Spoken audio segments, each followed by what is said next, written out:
दोस्तों नमस्कार। 4PM news network पर आप सभी का बहुत बहुत स्वागत है। मैं हूं आपका दोस्त मयूर जानी। दोस्तों आप जानते हैं कि हम प्रतिदिन जो है वो प्रोफेसर अभय कुमार दुबे साहब के साथ देश की बात करते हैं। वो मुद्दे जो कि बहुत ही करंट अफेयर्स में हमारे लिए जो है समझना जानना बहुत जरूरी हो, जो इस देश की राजनीति और सामाजिक ताने बाने से जुड़े हुए हो, और उस पर प्रोफेसर अभय कुमार दुबे साहब की उनका जो आकलन है वो क्या है वो आप तक पहुंचाने की पूरी कोशिश करते हैं। तो आज भी करेंगे।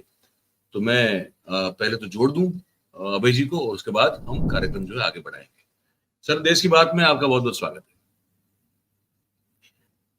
ठीक है। हमारे आप जैसे लोग जो है वो हाय तौबा मचा रहे हैं कि चुनाव आयोग है कहां पे, है ना। मतलब कि इतनी सारी दुर्घटनाएं घटी हैं इस चुनाव में, और हमको कहीं चुनाव आयोग का ना आता है ना पता है अब तक। चाहे वो नेताओं के भाषणों में, विशेष रूप से मोदी जी के भाषणों में जो मर्यादा पार करने की लगातार एक जो सिलसिला दिखाई देता है वो हो, या तो उनकी पार्टी के और नेताओं के द्वारा हो। चुनाव में जो गड़बड़ी के दृश्य हमारे सामने लगातार पेश हो रहे हैं उसको लेकर हो। वो राजीव कुमार साहब पहले या दूसरे चरण तक आए, कहा कि हमने सब बढ़िया व्यवस्था की, उसके बाद तो वो है कि नहीं या कहाँ है किसी को पता ही नहीं है। उसे अचानक चुनाव आयोग ने कहा कि दो बड़ी पार्टीज जो है, पॉलिटिकल पार्टीज, वो चुनाव आयोग को कमजोर ना समझे या तो कमजोर करने की कोशिश ना करे। और फिर उन्होंने खड़गे साहब को और जेपी नड्डा को नोटिस भेज दी। अब खड़गे साहब को जो नोटिस भेजी उसमें तो राहुल गांधी का जिक्र है, लेकिन जहां तक मैंने ठीक से पढ़ा, अगर आप मुझे गलत हो तो करेक्ट कीजिएगा, कि खड़गे साहब को जो नोटिस भेजी उसमें जो नरेंद्र भाई के द्वारा जो जो अनाप शनाप बातें की गई है उस बारे में कोई जिक्र दिखाई नहीं देता है। और वो अग्निवीर वाले मामले को लेकर चुनाव आयोग बड़ा तकलीफ में दिखता है हमको। तो हमने कहा कि पहले जो है इस पर आपकी टिप्पणी, अगर दर्शकों तक आप पहुंचा है आपका आकलन, कि अचानक से ये नींद में से जाग कैसे उठा। और दूसरी बात, सर मैंने जो पढ़ा उसमें तो कहीं नाम नहीं, ये चुनाव आयोग के द्वारा नोटिस दी गई है, लेकिन किसी का नाम मैंने पढ़ा नहीं। अगर आपका ध्यान नहीं गया हो तो मुझे बताइएगा। तो ये अगर आप इस पर पहले आकलन करें तो अच्छा रहेगा सर। मैं सर एक सेकंड में, हाँ, वो आपका माइक भाई आपने जो सवाल पूछा है वो आज की तारीख का ही नहीं, इस पूरे चुनाव का सबसे ज्यादा महत्वपूर्ण सवाल है। और इस चुनाव को हम लोग तरह तरह से बार बार उठाते रहे हैं। आज जब 5 दौर हो चुके हैं और कुल मिलाकर 115 सीटों पर मतदान होना बाकी रह गया है, उस वक्त जब इस सवाल के ऊपर हम लोग चर्चा कर रहे हैं, इससे हम अंदाजा लगा सकते हैं कि चुनाव आयोग की हरकतों के कारण पूरा चुनाव का माहौल कितना संदिग्ध हो गया।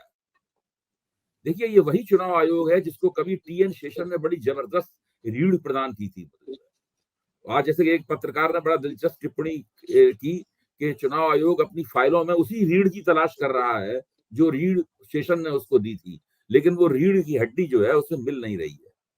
दरअसल ये चुनाव आयोग पूरी तरीके से सरकार का और सरकारी पार्टी का जेबी चुनाव आयोग है, मुझे ये कहने में कोई संदेह नहीं। सरकार का प्यादा है, ढीला ढाला है बिल्कुल, और इसको बाकायदा प्यादा बनाने के लिए नरेंद्र मोदी ने और भारतीय जनता पार्टी ने बहुत सारे संस्थागत बंदोबस्त किए हैं, बहुत सारी प्लानिंग, बहुत सारा नियोजन किया है, तब इसको बिल्कुल प्यादा बनाएगा। आपको ध्यान होगा कि जो दूसरे चुनाव आयोग थे जिनको नियुक्त किया गया था उन्होंने इस्तीफा दे दिया। बिल्कुल, जिस वक्त चुनाव की घोषणा हुई उस वक्त तो चुनाव आयोग अकेले ही थे, उनके साथ 2 चुनाव आयोग तो थे नहीं। उसके बाद जल्दबाजी में 2 चुनाव आयुक्त वहां नियुक्त किए गए। उनको चुनाव आयोग की गतिविधियों का और उसके कोई इतिहास का उन्हें कोई पता नहीं था। इससे पहले क्या हो रहा था? इससे पहले भारत सरकार ये कोशिश कर रही थी कि चुनाव आयुक्तों की जो हैसियत होती है, जो सुप्रीम कोर्ट के जजों के बराबर होती है, उसको घटा के उन्हें सरकार के सेक्रेटरी के बराबर की हैसियत दे दी जाए, कर दी जाए। तो इसके ऊपर बड़ा विरोध हुआ, तो किसी तरीके से वो मामला टला। उसके बाद में चुनाव आयुक्तों का चुनाव कैसे हो, इसके ऊपर जो पहले बात थी कि इसके अंदर विपक्ष का नेता हो, सुप्रीम कोर्ट का चीफ जस्टिस हो, उसके वो भी उसको भी त्याग दिया गया। एक कानून लेके आए, पूरी तरीके से भारत सरकारी चुनाव आयुक्तों की नियुक्ति का अधिकार भारत सरकार को मिल गया। तो पूरी तरीके से सरकार की कोशिश ये थी कि चुनाव आयुक्त उसके लिए एक जेबी चुनाव आयोग उसके लिए जेबी संस्था बन जाए, और ये चुनाव आयोग बिल्कुल सरकार की जेबी संस्था के लिए काम की तरह काम कर रहा है। अब मैं इसका बिल्कुल ताजा उदाहरण आपको बताता हूं। ताजी बात यह है कि इन्होंने जो नोटिस भेजा है, उस नोटिस में जो 2-3 बातें लिखी गई हैं, वो घोर आपत्तिजनक है। वो तो बिल्कुल लगता है कि ये पूरे चुनाव की जो स्पिरिट है, जो चुनाव की भावना है, अंतर्निहित भावना, लोकतांत्रिक भावना है, उसी को नष्ट करने में तुले हुए हैं। भाई उन्होंने कहा है कि आप संविधान का जिक्र मत कीजिए, हाँ, मत कीजिए। आप अग्निवीर का जिक्र मत कीजिए। अगर देश के लोकतंत्र में संविधान के ऊपर चर्चा नहीं हो सकती है, तो लोकतंत्र किस काम का है? भाई संविधान क्या है? जब बड़े बड़े जो धर्म ग्रंथ होते हैं, कुरान, गीता, बाइबल, जब इनके ऊपर भी जम के चर्चा होती है, उसके ऊपर कोई रोक नहीं है। संविधान के ऊपर चर्चा पर रोक है। क्यों लगाई जा रही है चर्चा पर रोक? इसलिए लगाई जा रही है कि भारतीय जनता पार्टी की सांस गले में अटकी हुई है। जो शेड्यूल कास्ट, अनुसूचित जाति का तबका है, और जो अति पिछड़ा तबका है और आदिवासी है, उसके बीच में ये चर्चा बहुत जबरदस्त रूप से चल रही है कि भारतीय जनता पार्टी 400 पार जाने का जो नारा दे रही है, वो संविधान बदलने के लिए दे रही है। लोग ये पूछ रहे हैं कि 400 सीटें क्यों चाहिए? 300 सीटों में आप सारे काम कर रहे हैं। बिल्कुल। आप अगर पाक ऑक्युपाइड कश्मीर को भारत में मिलाना चाहते हैं, तो उसके लिए संसद में 2 बार प्रस्ताव पास हो चुका है, और वो सर्वसम्मति से प्रस्ताव पास हुआ है। उसमें वामपंथी पार्टियां भी शामिल थी, लेकिन उसमें भी 400 सीटों की जरूरत नहीं थी।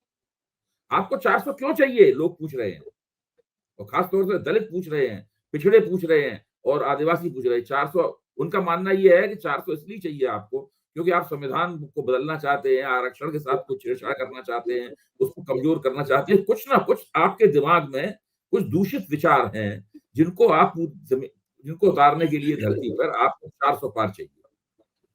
तो अब बीजेपी को लगा कोई तरीका ही नहीं है इसको रोकने का, तो उन्होंने चुनाव आयोग से नोटिस दिलवा दो। अब उसके बाद अग्निवीर को लेकर बहुत लोग नाराज हैं अग्निवीर के सवाल पर। खासतौर से बेरोजगारी, बढ़ी हुई बेरोजगारी के साथ अग्निवीर वाला मसला मिल गया है। उसके मिल जाने से वो बहुत ही ज्यादा प्रभावी हो गया है। वो मसला वो इतना प्रभावी हो गया है कि बिल्कुल भारतीय जनता पार्टी की सांस इस मामले पर भी गले में अटकी हुई है। तो अब चुनाव आयोग कहता है अग्निवीर का भी जिक्र मत कीजिए। आप बताइए, चुनाव आयोग की इन बातों को कौन मानेगा? कोई इन चुनाव आयोग की बातों को नहीं मानेगा। अगर चुनाव आयोग जरा भी ईमानदार होता, तो प्रधानमंत्री बांसवाड़ा की सभा के बाद से लगातार जो नफरती भाषण दे रहे हैं, नफरती तकरीरें दे रहे हैं, तो चुनाव आयोग उनके ऊपर रोक लगाता।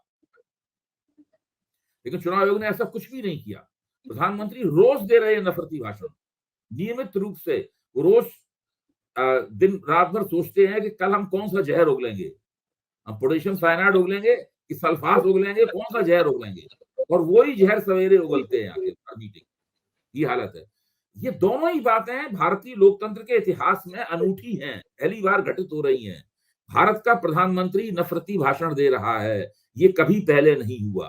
तरह तरह के प्रधानमंत्री हुए हैं, कांग्रेस के प्रधानमंत्री हुए हैं, कर्नाटक के प्रधानमंत्री हुए हैं, छोटी पार्टियों के प्रधानमंत्री हुए हैं, बड़ी पार्टियों के प्रधानमंत्री हुए हैं, थोड़े दिन चलने वाले प्रधानमंत्री हुए हैं, 10 साल चलने वाले प्रधानमंत्री हुए हैं, 16 साल चलने वाले प्रधानमंत्री हुए, हर तरह की महिला हुई है प्रधानमंत्री, पुरुष हुए हैं, सब कुछ हर तरह के प्रधानमंत्री हुए।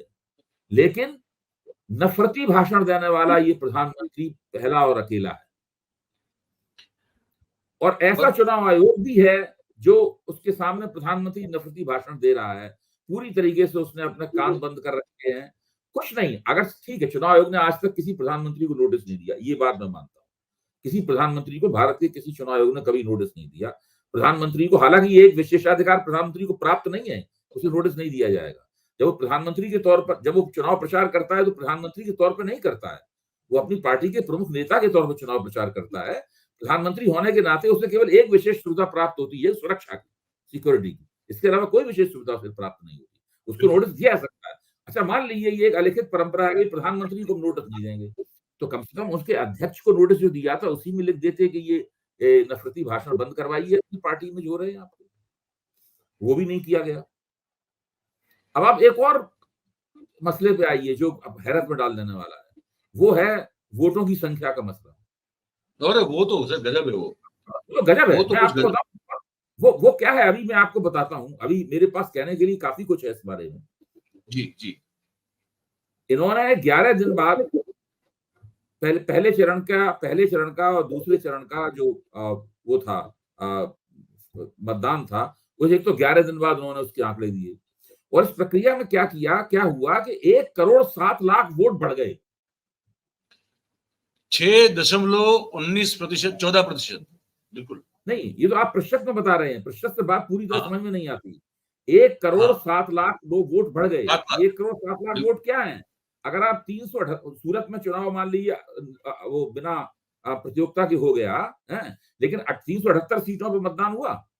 378 सीटों में अगर 1 करोड़, यदि हर निर्वाचन क्षेत्र में 28,000 वोट बढ़ गया औसतन। अब संबित पात्रा ने पिछली बार पुरी से चुनाव हारा था, तब 25,000 वोटों से चुनाव हारा था। बस बिल्कुल। तो 28,000 वोट एक चुनाव की हार को जीत में बदल सकता है, जीत को हार में बदल सकता है। अच्छा, अब ये शक क्यों होता है हर बार कि भाई ये फायदा, इसका पूरा का पूरा वोट बढ़ने का फायदा बीजेपी को ही होगा? इस शक का आधार क्या है? कायदे से देखा जाए इस शक का कोई आधार नहीं है।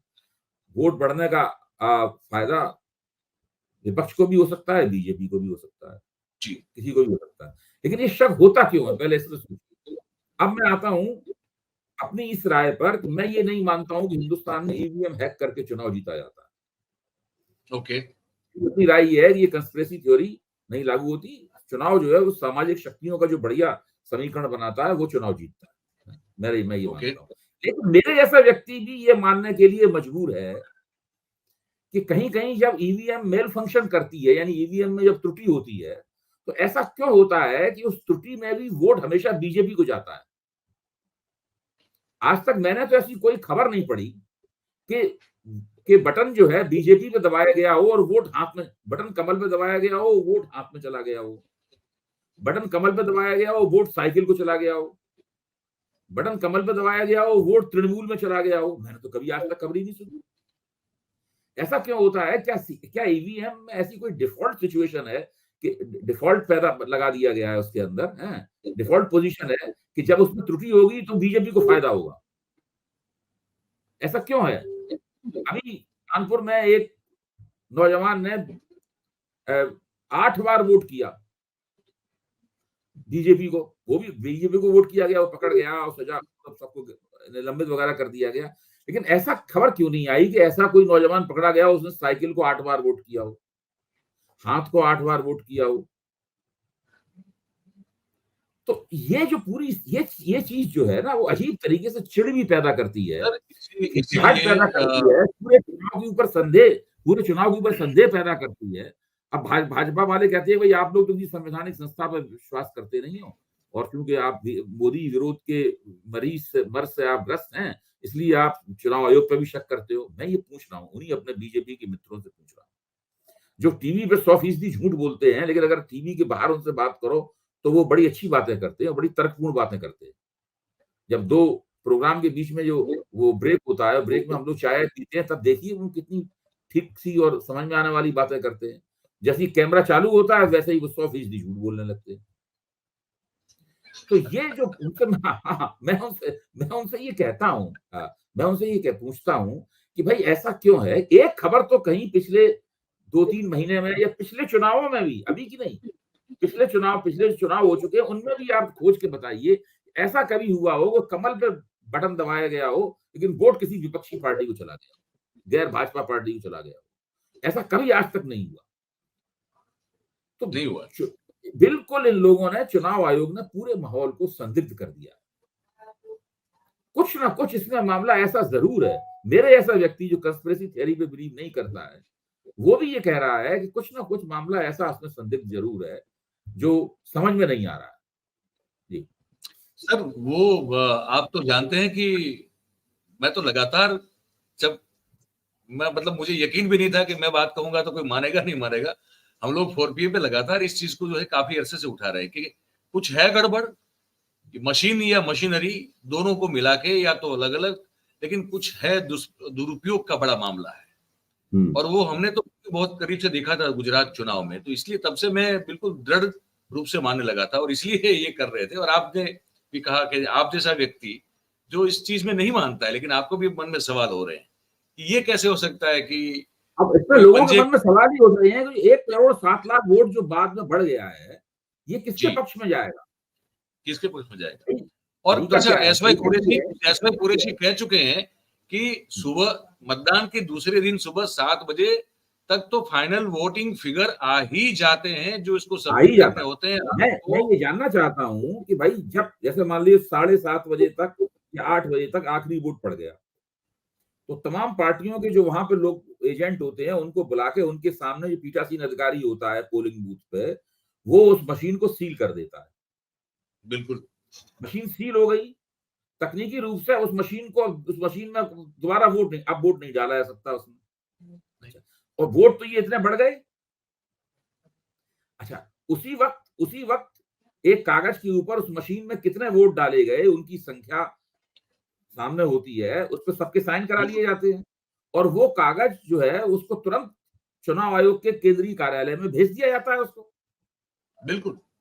तो वो तो रात में ही आ जाते हैं सब कागज। इनका काम तो सवेरे उन कागजों को जोड़ करके बता देना है, बस केवल। बस बस वही है। अब उसमें क्या गड़बड़ी है भाई? क्यों गड़बड़ी होनी चाहिए? तो बढ़ते हैं सर, 11-11 दिन तक वोट बढ़ते रहते हैं, क्या करें, पड़े पड़े बढ़ते नहीं हैं। नहीं बहुत जैसे नहीं नहीं एफडी, इसमें फिक्स बढ़ते हैं डिपॉजिट में और पैसे बढ़ते हैं, वैसे ये वोट बढ़ते हैं। चुनाव आयोग प्रेस कॉन्फ्रेंस नहीं कर रहा। पर ठीक कहा, चुनाव आयोग तो गायब है, प्रेस कॉन्फ्रेंस नहीं कर रहा है, कुछ बता नहीं रहा है उसको। तुरंत इस देर का बिल्कुल सिलसिलेवार जो है वर्णन, ये बताना कि साहब वो 2019 में भी हमने 3 दिन बाद दिया था, 4 दिन बाद, ये बिल्कुल बकवास है। 3 दिन बाद अगर उस वक्त दिया था तो वो भी गलत था। आपको अगले दिन सब बताना चाहिए पूरा का पूरा, और सही सही। उसके बाद उस फिगर में, उस आंकड़े में परिवर्तन नहीं होना चाहिए। सर एक सवाल पूछना चाहता हूं मैं, बड़ा मतलब लग सकता है दर्शकों को कि मैं मजाक कर रहा हूं, मैं मजाक नहीं कर रहा हूं, मैं बड़ा गंभीर सवाल पूछना चाहता हूं। प्रधानमंत्री का आज का सुना आपने आपने सुना ही होगा। अब वो कह रहे हैं कि कांग्रेस आपके घर का नल का कनेक्शन काट देगी। अब वो सुन के हंसी आती है, क्या करे, पर वो एक्चुअली ये पीड़ादायक बात है पूरी, दूध में, कि ये नहीं देश सुना आपने, दूध में नींबू डाल देगी? नींबू डाल देगी दूध में, फ्रीज खोल के दूध में नींबू डाल देगी। दूध में नींबू डाल देगी। मतलब मतलब ये क्या करना चाहते हैं ये प्रधानमंत्री कपिल के शर्मा को प्रधानमंत्री के मीम बन रहे हैं, उनके मजाक बन रहे हैं कि ये आदमी ये वायदा पहले कहता था कि मैं देश नहीं बिकने दूंगा, अब कह रहा है मैं भैंस नहीं बिकने दूंगा। मतलब क्या कह रहा है ये? हाँ, तो मैं ही आपसे समझना चाहता हूं, हम्म। ये आपको लगता है कि अपने सेंसिस में है अभी जो मुझे मेंटल। तो लगता है कि अगर इसके पीछे कोई डिजाइन है, तो मैं पहले भी कह चुका हूं, अगर इस तरह के वक्तव्यों के पीछे कोई डिजाइन है, मतलब कोई इसके पीछे कोई दांव है इसके पीछे, तो वो यही है कि इस तरह की बातें करो ताकि लोग महंगाई बेरोजगारी के सवाल पर सोच ना पाए, उसके ऊपर बहस ना होने पाए महंगाई बेरोजगारी के सवाल पर। प्रधानमंत्री की इसी चटपटी गर्मा गर्म जायकेदार और अजीबोगरीब किस्म की बातों के ऊपर ही चर्चा होती रहे। एकमात्र दांव यही लगता है। मतलब इतनी हंसी तो अभी स्टैंड अप कॉमेडियन के को देख के सुन के भी नहीं आती है सर। मतलब और करुणा भी, और देश की जनता और देश की स्थिति पर मन में करुणा भी उत्पन्न होती है, पीड़ा भी होती है कि ये मतलब ऐसा प्रधानमंत्री कैसे हो सकता है हमारा। वो कहता है, वो आपने वो भी देखा होगा सुना होगा कि वो रूबी का लियाकत जी को कहता है कि मुझे लगता है कि अब जब माँ नहीं है तो मुझे लगता है कि शायद मैं बायोलॉजिकल ऊर्जा मुझ में है ही नहीं, मुझे कहीं कहीं मतलब कि मैं, मतलब तो ये निकलता है कि मैं तो कहीं भेजा गया हूं, मेरा तो जन्म हुआ ही नहीं। क्या ये सब क्या है सर? ये आप कहते हैं कि चलिए एक डिजाइन हो सकती है, ये डिजाइन चलती हुई नजर आ रही है क्या आपको? अगर मान ले डिजाइन है तो इस तरह के बयान, इस तरह की बातें, इस तरह के भावुक नहीं हो मुझे जाना। नहीं नहीं ये एक शक होता है कि शायद ये इनके दिमाग में एक जो सुसंगत और तर्कसंगत बातें करने की जो क्षमता होती है, वो किसी तरीके से वो क्षमता कम हो गई है। ये तो इसका एक शक होता ही है इस बात के ऊपर। लेकिन मैं इन लोगों को बहुत ही चालाक भी मानता हूँ। मैं मानता हूँ जी। कि ये लोग बहुत ही चालाक हैं और इनके हर काम के पीछे कोई कोई ना कोई डिजाइन होती है। आपने देखा होगा कि जी सर। पहले 400 पार कहते थे, फिर ये डर गए, लगा 400 पार का नारा हमारे खिलाफ जा रहा है, फिर उन्होंने 400 पार कहना बंद कर दिया। अब उन्होंने फिर 400 पार कहना शुरू कर दिया है। शुरू किया अभी। हाँ, शुरू किया है। क्योंकि पहले बीच में बिल्कुल नहीं बंद कर दिया था इन्होंने। तो अब इसलिए कहा कि विपक्ष कहने लगा कि हमारी भाई 350 सीटें आ रही हैं, तब इन्होंने 400 पार कहना शुरू किया है। तो ये सब इन लोगों की एक डिजाइन होती है, हर चीज के पीछे कोई ना कोई इनके डिजाइन है। इस तरह की बातें करने के पीछे भी कोई ना कोई डिजाइन है इनके पीछे, और उस डिजाइन को समझने के लिए हम लोगों को दिमाग खपाना चाहिए। मुझे नहीं लगता कि ये लोग जो है बेभूल हैं, हो गए हैं, या कुछ परेशानी की वजह से इनका दिमाग पटरी से उतर गया है और इस प्रकार की बातें कर रहे हैं। ऐसी बात नहीं है, इस चीज के पीछे भी कोई ना कोई हथकंडा है, भले ही हम ना समझ पा रहे हो, लेकिन ये भी एक युक्ति है। ये भी एक युक्ति है, क्योंकि इनकी फितरत को देखते हुए तो यही लगता है कि ये हाँ, बेफजूल दिखे भले, लेकिन होता नहीं है बेसिकली। हाँ, बात उसके सही पीछे है कोई युक्ति आपकी, होती है। जी। ये बात सही है आपकी। अब जैसे कि इन्होंने कहा कि भाई, इन्होंने कहा कि हम अगर हिंदू मुसलमान करेंगे तो हम सार्वजनिक जीवन में नहीं रहेंगे, ये भी तो कहा उन्होंने इंटरव्यू में। और और करते अगले रहते दिन हैं। फिर कर दिया, अगले दिन फिर कर दिया। तो उन्होंने क्यों कहा था? उन्होंने इसलिए कहा था कि अगर चुनाव आयोग को जवाब देना पड़े लिख के, तो उसमें हमारा ये बयान लिख दिया जाएगा कि हमारी राय तो ये है इसके बारे में। फिर एक उन्होंने अपने गोदी एंकर से उन्होंने ये भी सवाल पूछवाया कि आपने ये जो कहा है कि वो मंदिर पे वो कांग्रेस मंदिर को बाबरी ताला कर वाला। देगी। उन्होंने कहा नहीं, हमने ये नहीं कहा, हमारे मुंह में मत डालिए। तो ये सब चीजें भी ये ऑन रिकॉर्ड अपनी सफाई तय करने के लिए, ताकि भाजपा वो उसको डाल देगी, वो चुनाव में ये अपनी नफरती भाषण देते रहेंगे। आपको लगता है कि संबित पात्रा ने जो भगवान जगन्नाथ को भी उनका भक्त बता दिया, ये भी बाय डिजाइन है कुछ? बिल्कुल डिजाइन है। देखिए, भारतीय जनता पार्टी के अंदर चाटुकारिता जो है ना, वो 7वें आसमान पर पहुंची हुई है। भाई, इससे पहले उन्हें विष्णु का अवतार चंपत राय बता चुके हैं, स्वामी साक्षी उन्हें ईश्वर का अवतार बता चुके हैं, नरेंद्र मोदी ने उसका खंडन नहीं किया आज तक। कोई संबित पात्र ने कोई ये बात को नहीं, ऐसे आज थोड़ा तो कहा है। नरेंद्र भाई ने तो उस पर ठप्पा लगा दिया ना, कि मुझे लगता है कि बायोलॉजिकल बर्थ शायद मेरा ना हो, इस तरह की बात थी कि मैं हाँ, तो हाँ, परमात्मा की ऊर्जा का अंश हूँ सीधा, हाँ, मतलब। बिल्कुल। हाँ, बिल्कुल। ये सब इस तरह की बातें कर रहे हैं। संबित पात्र ने जो कहा ना, भगवान जगन्नाथ भी इनके भक्त हैं, मतलब। तो ये तो बाद में उसकी समझ में आया कि हमसे गलती हो गई, हम चुनाव हार सकते हैं, तो इसलिए अब वो तथाकथित नाटक कर रहा है उसका, उपवास हाँ, उपवास कर रहे हैं। प्रायश्चित का नाटक कर रहे हैं वो। तो ये सब लोग, ये सब जानबूझ के होता है, बिल्कुल एकदम। पर इसका आपके हिसाब से सर, अब जैसे 5 चरण तो हो गए हैं, 2 चरण बाकी है, आपके हिसाब से क्या इनको, मतलब आपका देखिए, असेसमेंट क्या है? मतदाताओं ने अपना फैसला सुना दिया है। अब जी। ये केवल घोषणा होनी बाकी है। ये 115 सीटों का चुनाव केवल रह गया है, और यहाँ भी जो टेम्पलेट पहले चरण में सेट हो गई थी, वो टेम्पलेट नहीं बदली है। जनता में इस सरकार के खिलाफ बहुत नाराजगी है, और वो नाराजगी तरह तरह से व्यक्त हो रही है कि नहीं? कोई बहुत ज्यादा नाराज है, कोई थोड़ा कम नाराज है, खुश इनसे कोई नहीं है। कुछ कोई नहीं। बहुत बढ़िया सर, बहुत बढ़िया, धन्यवाद। आपने आज अपनी बात जो है, देश की बात, आपके विचार सब मुद्दों पर सबके लिए आपने प्रस्तुत किए। वैसे आपसे बात करते रहेंगे, प्रतिदिन करते ही हैं, फिर मुलाकात होगी। बहुत बहुत धन्यवाद सर आपका वक्त निकाल। Thank you very much. नमस्कार। तो दोस्तों, अभय दुबे जी थे, आपने सुना, और इस मुद्दे पर जो हमने 2-3 मुद्दों पर जो बात की, वो आपको कैसी लगी, वो आप हमको लिख के जरूर से बताइए, कमेंट करके। और अच्छी लगी हो तो फिर वीडियो को लाइक करें, इसकी जो लिंक है उसको शेयर करें, और हमारा जो चैनल है उसको आप सब्सक्राइब करें, और अपने आसपास के लोगों से करवाएं। बहुत बहुत धन्यवाद आप सभी का इस कार्यक्रम में हमारे साथ जुड़ने के लिए। Thank you very much. नमस्कार।